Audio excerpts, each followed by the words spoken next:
ninkan hortiina ka muuqda sanadu marka ay tahay 2027 waxaa loo saadaalinayaa inuu noqon doono tilyaneerkii ugu horeeyey. Hadda waa tilyan waxa aynu ka hadlaynaa ma ahan bilyan iyo milyan toona, waa tilyan, waa hal oo ay dhinac taalo 12 eber. Saan aan idiinku dhigo. Mise saan kale. Hitaa qaabkii aan u dhigayay waan la dhibanahay. Miyaad malaysan kartiin horta tilyaneernimadu waxay tahay? Aan idiin fudaydiyo. Haddii aad maalin kasta kharash garaynayso $1 milyan, waxaad u baahnaanaysaa 2700 oo sano si ay lacagtaa kaaga dhammaato. Hadda waa 2700 oo sano, waa 27 qarni. Haddii aynuba badino oo aynu niraahno celceliska daada qofka bini'aadamka waa 100 sano si ay lacagtaa u dhammaato, waxaa loo baahnaanayaa 27 jiil ama fac.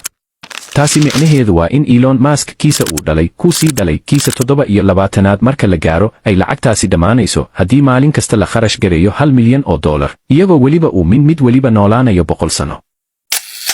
Si kale aan u dhigo, haddii aad ilbiriqsi kasta kharash garaynayso $1 si aad u dhammayso $1 milyan, waxaad u baahnaanaysaa 12 maalmood oo kale. Haddiise aad ilbiriqsi kasta kharash garaynayso $1 si aad u dhammayso $1 bilyan, waxaad u baahnaanaysaa ku dhowaad 32 sano.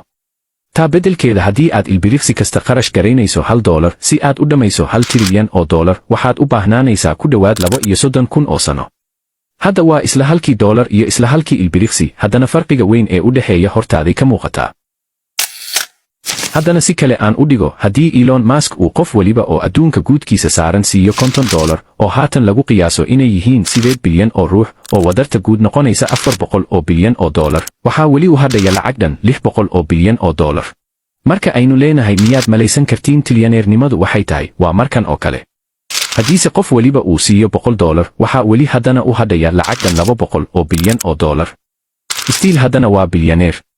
taasi micnaheedu waa inuu heerkiisa dhaqaale waqti xaadirka uu la mid noqonayo sida uu yahay heerkiisa dhaqaale waqti xaadirkan, oo haatan lagu qiyaaso inay yihiin ku dhowaad 250 bilyan oo dollar.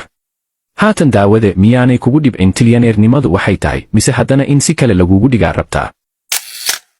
53 jirkan ayaa loo saadaalinayaa inuu noqon doono tilyaneerkii ugu horeeyey sanadu marka ay tahay 2027. Saadaashan ayaa loo cuskaday kadib markii la eegay heerka korinkiisa dhaqaale sida uu u socdo, isagoo celcelis ahaan kora 110% sanadkii.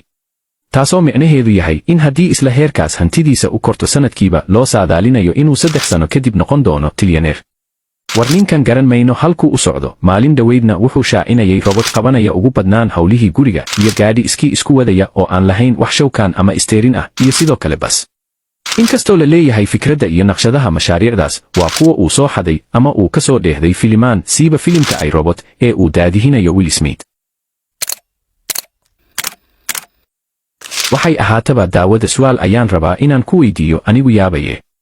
Miyaanay jirin goor ama xilli uu bini'aadamku odhanayo bas inaf kifaaya, igu filan intaan, wax kaloo dheeraad ah ma rabo, mise waa la wadi uun? Ilaahayna wuxuu quraankiisa ku leeyahay, yaysan idin cajab gelinin xoolahooda iyo carruurtoodaba.